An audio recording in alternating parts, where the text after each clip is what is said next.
ganti binaannya tesnya itu. Ternyata masih banyak yang saya temukan masih menggunakan regulasi yang lama. Ini miris dan prihatin. Sudah sangat begitu maju ya digital, tapi masih ada sebagian besar guru yang masih pakai PAI, khususnya masih pakai KMA 165. Sudah ketinggalan kata saya ganti. Bukunya juga masih lama. Siapa? Ya tidak perlu cari yang salah, kita cari pembenaran saja.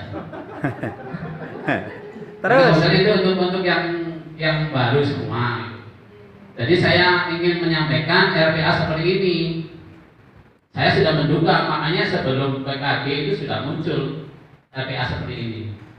Ternyata terbukti masih ada beberapa, bahkan hampir lebih dari 50%, terutama di sekolah-sekolah swasta, di madrasah swasta itu masih belum mempunyai KMA 183. Ada kalau mempunyai hanya disimpan saja, kalau punya itu di sekolah. Jadi mereka nggak tahu, baca juga belum. Begitu kami cek punya Pak ini, tapi satu benda itu gantian. Idealnya kan punya masing-masing sehingga mereka bisa mempelajari. Nah dari RPA ini, dari masalah ini kami ingin menyampaikan tentang bagaimana penyusunan RPP. Tujuannya jelas meningkatkan kemampuan guru dalam menyusun RPP. Sebenarnya sudah bagus, cuman regulasinya yang belum pas, belum sesuai dengan, belum update lah, belum sesuai dengan yang terbaru. Indikatornya juga jelas, guru dapat membuat RPP sesuai regulasi. Ya paling tidak saya punya target 80%-an lah, yang 20% untuk lain-lain. Tempat hampir di MTS dengan saya buat semua, ada di MTS Asopep kebetulan. Ini yang saya sarankan adalah di MTS Asopep ini karena gurunya juga lumayan banyak, sampai 65 di MTS Asopep itu. Di samping siswanya juga luar biasa, Pak, sampai 1.600 di MTS. Makanya saya fokus ke sini. Kemudian strateginya, karena di sana juga ternyata banyak fasilitas digitalnya, lumayan bagus. Sehingga saya mempromosikan dengan workshop, diskusi dan penugasan. Yang insya Allah akan kami kawal karena memang unik kalau di pondok pesantren itu. Kalau MTS yang ada di pondok itu biasanya unik. Jadi kami juga harus ikut unik gitu, supaya bisa diterima. Sudah jam 2. Jam 2. Dan seterusnya kemudian skenario-nya seperti itu, ada kegiatan sebelum. Seperti kita ke siswa itu ya, kalau ngajar itu ada sebelum, ada pretend, ngecek kesiapan siswa, kayak gitu aja. Kita permisi pamit ke punten ke kepala madrasah, kami menyampaikan tujuan dan sebagainya seperti itu.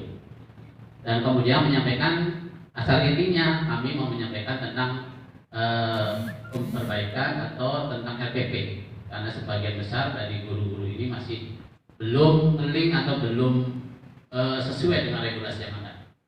Kemudian di situ ada juga kegiatan supervisi.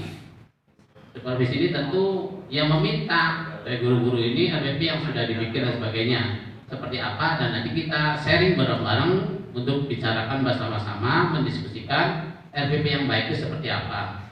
Karena kami hadir juga tidak bermaksud menggurui, tapi sharing yuk bareng-bareng untuk memperbarui RPP yang kira-kira sesuai dengan regulasi yang ada. Targetnya sesuai dengan regulasi, Pak. Jadi ternyata temuan saya di madrasah-madrasah swasta itu sangat Sangat prihatin. Terlambat untuk mengetahui regulasi baru, Pak. Ada sebagian juga yang mengaku tidak ada penyampaian dari KKM. Maka saya sarankan untuk aktif, untuk proaktif kerjasama dengan KKM. Jangan segan-segan untuk guru-guru yang bersangkutan untuk kerjasama atau menghubungi guru-guru yang ada di KKM, di FTSN misalnya. Misalnya guru akidah akhlak, mohon silakan dengan guru akidah akhlak. Karena miris Pak, guru akidah akhlak, guru hadis, bukunya masih tahun 2004. Oh ini buku lama pisan Pak. Masih ayat. Ya ilmu Pak, ilmunya abadan Pak, masih utuh. Maksudnya proses pembelajaran itu punya karakteristik kan yang sekarang itu. Jadi jangan jadul lah, walaupun ilmunya sama, tapi proses penyampaiannya itu yang harus disesuaikan dengan perkembangan dunia pendidikan kita. Selanjutnya ada sumber daya. Di situ saya menyampaikannya tentang pedoman penyusunan RPP. Saya punya PowerPoint-nya, Bu. Jadi mohon pengawasan ibunya PowerPoint-nya. Tidak usah evakuasi Pak, saya juga ada. lompatnya nggak promosi lah. Ada powerpointnya. Maaf Pak Ustaz. Maaf. Diskon ya. Itu lompatnya nggak ada. Ya, itu nanti bisa diperbaiki lah. Karena saya masih ditunggu ini seperti ini. Kemudian penilaian dan instrumen. Di situ ada penilaian instrumen. Saya punya instrumen RPP. Sekali lagi tidak usah evakuasi, saya juga punya instrumen RPP untuk ngecek keberadaan RPP itu sudah layak atau belum, maksudnya memenuhi standar belum gitu. Kemudian ada rencana tindak lanjut yang di situ saya nulis observasi tulisan RPP 2 minggu berikutnya dilakukan secara daring karena pada waktu masih COVID. Walaupun di saya COVID sudah pernah haji pada namanya haji COVID. Barangkali itu saja.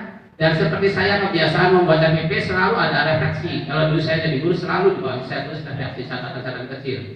Sehingga RPP saya itu banyak coretan di bawahnya. Makanya saya sering kurang suka kalau ada guru yang RPP-nya masih mulus, dijilid, rapi, itu saya nggak suka. Paling yang lecek itu berarti dipakai. Masalahnya yang lecek di bawah panggung. Iya. Yang ngata-ngata itu. Jadi nanti setelah itu didokumentasikan, dijilid untuk persiapan akreditasi. Jadi jangan yang masih baru dijilid terus nggak dipakai-pakai. Nah ini yang kurang bagus. Itu saja barangkali Pak Bu karena saya juga lagi kejar waktu ini. Waduh.